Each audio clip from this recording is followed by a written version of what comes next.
Question. Hi po, do you recommend na ipa-apostle muna ang documents sa DFA first and foremost before we start applying or searching for Thai schools?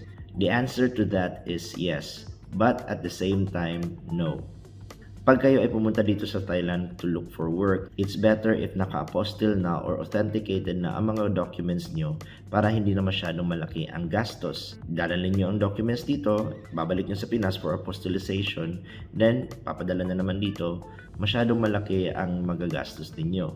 I also said no because if you're going to look for work online and you're just going to apply online while you are still in the Philippines, then you don't really need to process any kind of document yet. However, I am going to recommend that you apostille or authenticate na ang mga documents nyo before kayo pumunta dito sa Thailand dahil mas magastos kapag nandito na kayo and then you process it at a later date.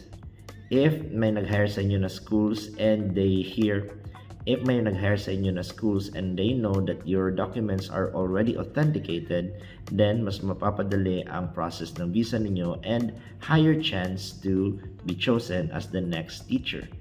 So, as I said, it's a yes and also a no, but I recommend that before kayo pumunta dito, nakaprocess na ang lahat.